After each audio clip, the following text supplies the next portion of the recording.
Let's rock and roll. So, welcome to the Common Thread, Dylan Lane. Thank you for having me. Latest addition to the SG staff. Yes. So, on this podcast, we like to kind of start with the origin of like the common thread that brought us together, which for us is, again, Soccer Genome, and kind of explore a little bit of your path that has brought you into Soccer Genome, but then what you've done with your life, where you're going with your life, things you've learned, and hopefully be able to share with the audience some things they can take away, both on the competitive player development pathway, whether it's players or parents watching, coaches watching, and it just gives us a great chance to highlight different people that have come through SG. So, no, for sure. No, I'm happy to be here. I've been watching all of them, so finally I'm in the seat now. Let's go, cool. The hot seat. Yeah, the hot seat.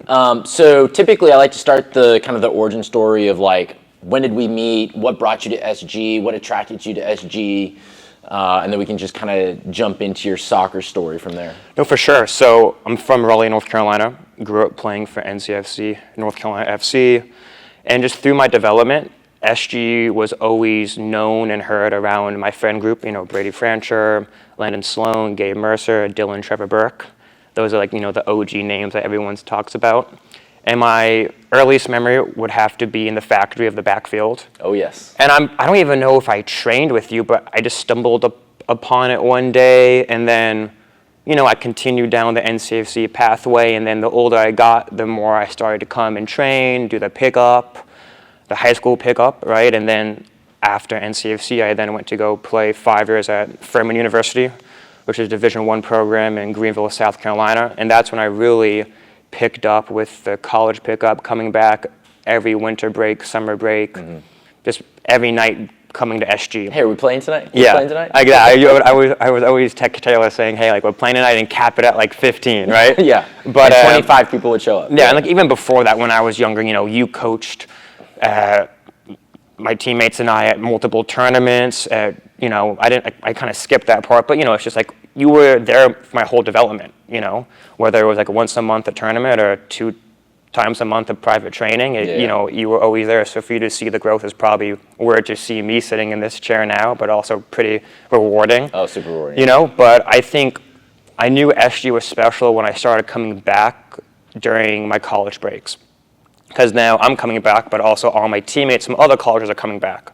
I think it's common when you get to college and your former club teammates, you kind of disconnect a little bit. Yeah. But the SG was the one place where everyone reconnected, which I think was awesome. Yeah. And of course, I spent summers with the NCFC first team, and then I did one summer in Vermont for Vermont Green, which is a USL League 2 team, which is considered like semi-pro in the professional soccer ranks. So that summer I wasn't able to come back and play. But then again, I was in the group me still, so I still saw the text. But so yeah, I think no matter where my development and my pathway took me, SG was always at the backbone. And on top of that, I think we've developed into a good friendship and a mentorship. Yeah. Because I would call you during the season or an off season, or if I was in a dilemma, and you were always you gave just a great perspective from a third person without the emotion involved in it. Right.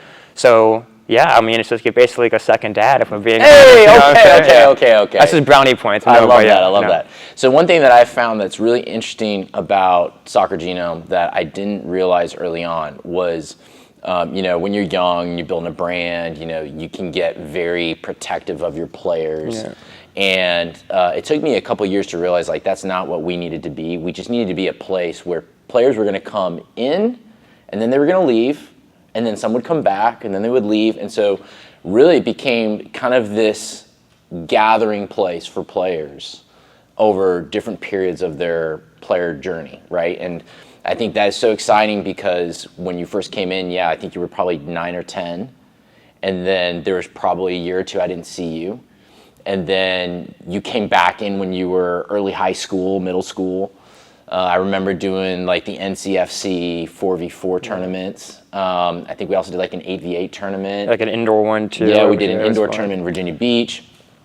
And so that has become one of the coolest things is that with the college piece, there's been multiple college players who kind of were in and out of SG middle school and high school, but when they hit college, it was like that was the space they always knew there was going to be great soccer and they could see all their friends again. Yeah. And that has become so special to me because it's like you get to not only maintain relationships with your players, but selfishly I get to hop in and still play with you guys as well. And like the level is unbelievable. Yeah. Like prime time SG pickup when we were sophomores, juniors, going to senior year. You have former pros, current pros, top Division I players, even top high school players that you let come and play. Oh, yeah. So it's sweet, and I think another thing, it's where everyone can be free and a kid again. You know, when you're in your college environment, it's very cutthroat, it's very professional, and that's a good thing. But when you come to SG, they don't care if you make a mistake. No one does, right? You want to win and play and be on the small side of winning team, but you can be free and try new things, and you can really see the difference in players. Like, if you take a player and see how they practice with the college team and see how they play pickup with SG, some circumstances might be night and day just because how comfortable they feel. And, you know, your environment's everything. So I think the environment that SG has is super special. And I think you ask any college player that's come back to play pickup, it's like, when's the next pickup? When's the next pickup? You know? Nobody wants to be that team that just lost and has got to wait another 30 minutes to get get back on the field. field. The worst. That's the worst. So another direction I like to take these podcasts is to kind of work through what you've learned through the process, what's been difficult, what are obstacles you've overcome, what are, you know, big moments that stand out in your memory in your kind of pathway of development. So what are a few of those things that really stand out? And it could be you know, something that was really difficult you overcome, or it could be a moment that was a big high that really stands out. I think when I was growing up, younger, elementary school, going into middle school, I didn't have a good attitude on the field at all. I would complain, like kick the ground if I messed up, and too emotional at times. Mm-hmm. And one thing that helped me was my dad and my mom always supported me, and they didn't care what I did as long as I had fun. Mm-hmm. But my dad always said it was about your attitude and effort, right? So you can be the worst player on the field, but if you work hard and you're a good teammate and you have a good attitude, you left it all out there. You have no regret, right? So I think during that middle school period and a little before that, I wouldn't have a good game, or maybe I would have a good game, but I knew that I wasn't giving it my all. I knew that I was kind of being a brat, right? My mom made me used to make me wear a mouth guard because like the dentist told her that I should. It's like I would throw the mouth guard if I messed up, or, you know, break down crying on the field. And I think it affected me because I was like, you know, it was just negative. There was no need for it. And of course, I'm at the age where I can't really process all of that. Yeah. But then, you know, I think the more they told me, you know, it's just your attitude and effort. Like, that's two things you can always control. You can't control what the coach does, what your teammates do, what the other team does, but you can control your attitude and effort. So I think instilling that at a young age, the older I got, I would look back on that and be like, oh, you're right. Like, it still applies to me today if I'm a captain for a Division I team, if I'm on trial with a pro team, if I'm playing pickup, right?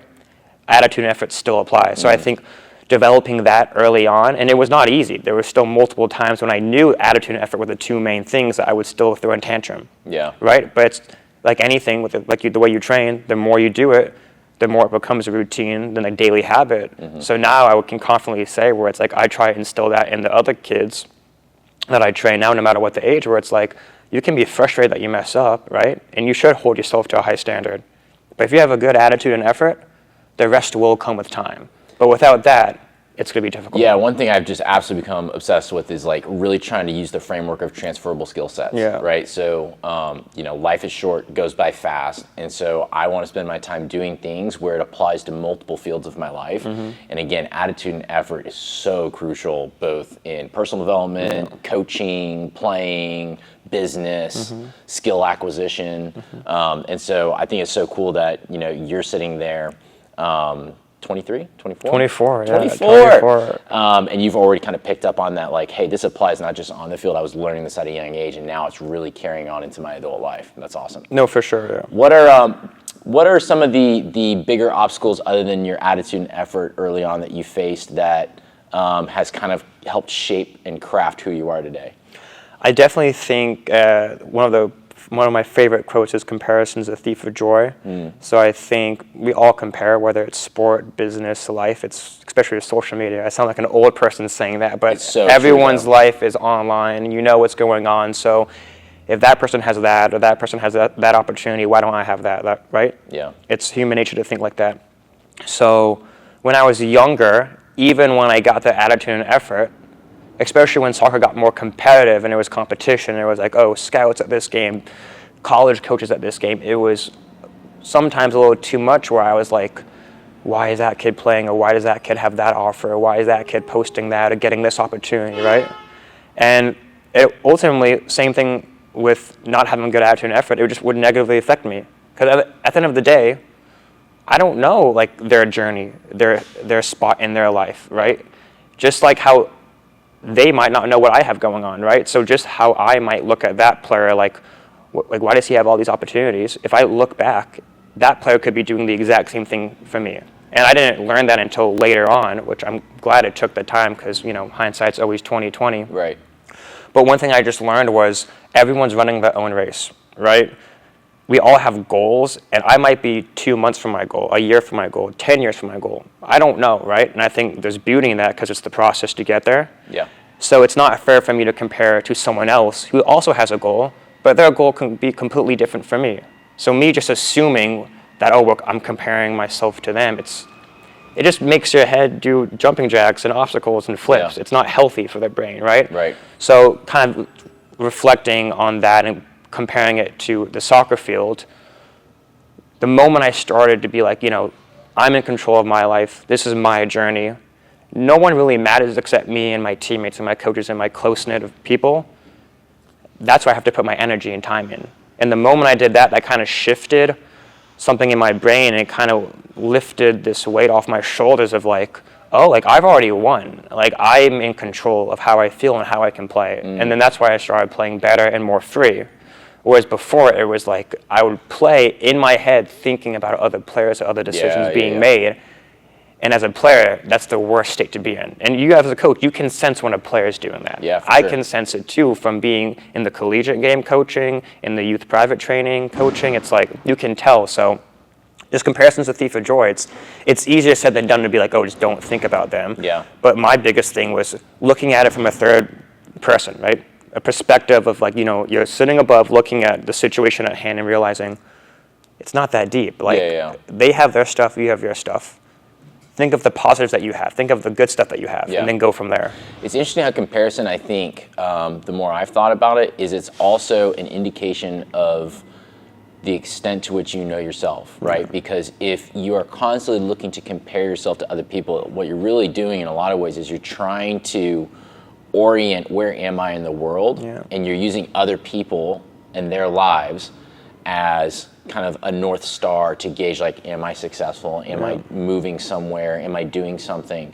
And you see this with players all the time where you can easily tell they are not playing for themselves, and they're not experiencing the game for themselves. They're experiencing the game for achievement, or they're experiencing the game for status, or they're experiencing the game for their parents, for their coach, or for their teammates. And that's one of the most common things I see with college players when they come back, is a lot of them have forgotten, why am I even playing anymore? And I'm sure you can think of 100 teammates off the top of your head that was their story as well. And so learning to appreciate the fact, like, the whole point is to not be like everyone else. So the more people you're comparing yourself to, the less your story is your own story, and you're actually living in their story. And that's, again, it's not a happy place to be, because it's not being true to the path that you got to walk. But that's some great insight. So what would you say are some of the kind of highest points of your playing career that have kind of been kind of like a guiding light to your development to date to where you are? I think I have a lot of high points, and I think, not to sound cliche, I think the journey of getting to play college soccer was super rewarding. And it wasn't like the phone call getting told, hey, we want you on the team, right? It was having that peace of mind the last couple of seasons of academy, just like enjoying playing soccer, like playing with your friends. Not like you want to win, right? But it's not like not worried about the other team, not worried about my teammates. It's like, we're having fun, we're playing footy, right? That doesn't mean we're taking a back seat and letting another team step all over us, right? We were competitive, we want to win, we had a good team, but it was just enjoying the game. And I think that was probably one of the highest points of like my last academy season. It was just fun. We played good footy every single day we were training. We had a great coaching staff, great players, and we were just pushing ourselves so much where like we all saw the improvement and it became contagious. Yeah. So we wanted to train, we wanted to go 1v1, we wanted to play small side, we wanted to play the best teams because we just were so confident in ourselves. Yeah. And I think Vermont Green, when I was in Vermont in the summer of 2022, I think, it's been so long to be honest, that was a great experience. That was probably one of the highest moments of my life in regards to playing in front of 4,000 fans a game, being surrounded by like-minded athletes who are great people who are playing in around the best colleges in the country, and just every single day kind of getting treated like that pro and getting a glimpse of what it could be like, I think that was amazing. And I just feel like Furman as well, we won my freshman and sophomore year of regular season. So while I think like the trophies and the accolades are great, I think the biggest thing was just like playing soccer in a good headspace and just enjoying it. And I can fortunately say like since my junior to senior year of high school all the way to like now, I've always enjoyed playing footy. Yeah. Of course, there's times where it's frustrating, but like whenever I step on the field, it's fun and I enjoy it. And I think it comes from that peace of mind and that, not comparing myself to others and just realizing how fortunate I am to play this game for the amount of time I'm able to. Yeah. In a lot of ways, I think it's, as I keep coming back to the game and, I'm 36 now, it's so cool how when you step on the field, it's like an imaginary world that you step into. And it's like you can fully be yourself. Yeah. And it doesn't take work. Like you don't have to work at becoming yourself. You can just be. And you can experience that along with like a community. Yeah. And I think that's something that's so special about the game is like it gives you that space to come back to constantly. So I think that's a great transition moment to talk to you about, the pro journey is over and ended for you, but the game isn't. And so what would you say are kind of the main takeaways for the stage of life you're in now where, again, you're full-time committed in coaching soccer. Yeah. And specifically a niche of soccer with the player development being the main focus, right? Yeah. It's a private one-on-one training, group training in a non-club environment. What are some of the things that are exciting you about the game or new pieces of the game that you're learning coming at it from this different perspective? I think the most exciting thing is seeing the joy on the kids' faces and having the ability to mold them into a player that has so much potential, right? I feel like you can tell when a player doesn't want to be there and when a player does want to be there. Yeah. But I see myself in every single kid I train, and having the ability to make them smile and push them, but to the right extent is just awesome to see. And it's different. How you talk to a 7-8-year-old isn't how you're gonna talk to a high schooler who wants to go Division I or wants to go to the next level, right? So that's always exciting, finding the balance of every single day you're gonna be communicating with different kinds of players, different kinds of levels, different kinds of parents who want different kinds of things. Yeah.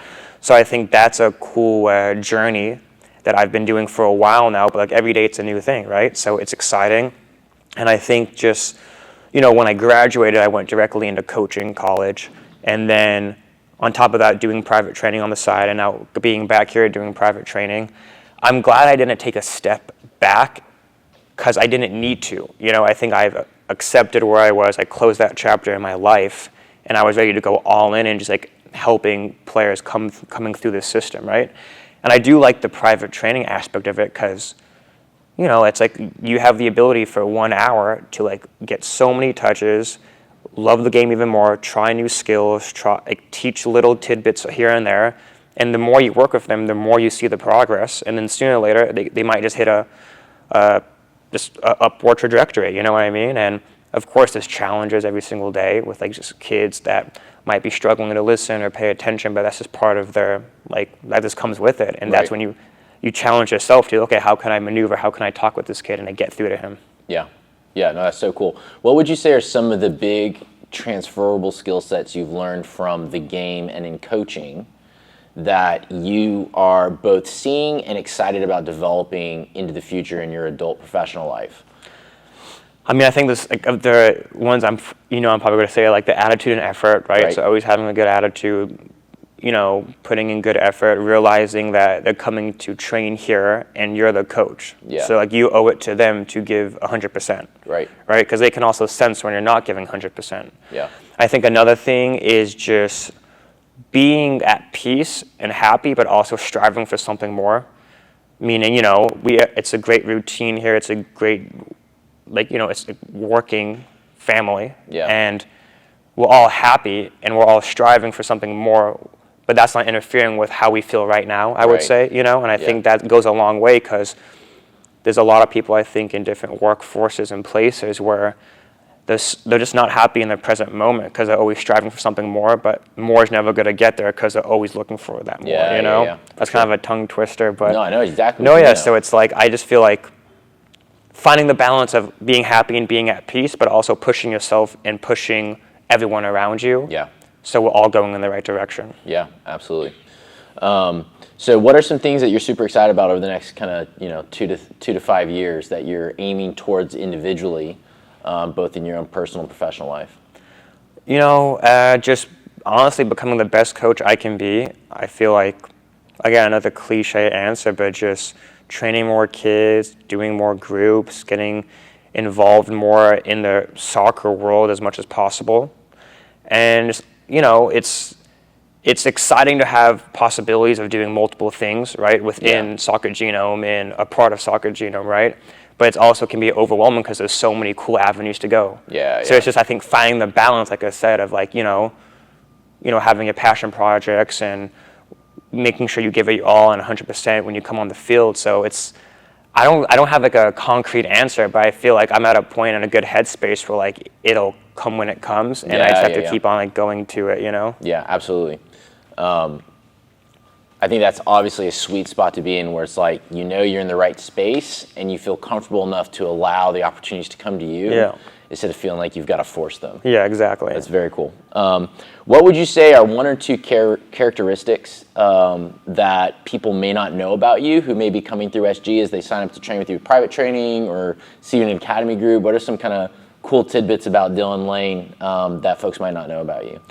No, I feel like I have a lot of energy. I don't need to drink coffee, to be honest. So I love bringing good vibes and high energy. I'm here to serve and help your kid, and I want their experience to be as good as possible for them. I think, other than that, it's just I love the game and I want to pass on what I've known to the next generation of players. Yeah. And other than that, I'm just like, I'm just a nice guy, chill guy. Here to have some fun. Yeah, here to have, help the kids. That's awesome, dude. Well, thank you for hopping on the podcast. I'm sure that we will do many more of these. Yeah. Yeah. No, thank you. Great introduction. I really enjoyed it. So yeah, awesome. And on that note,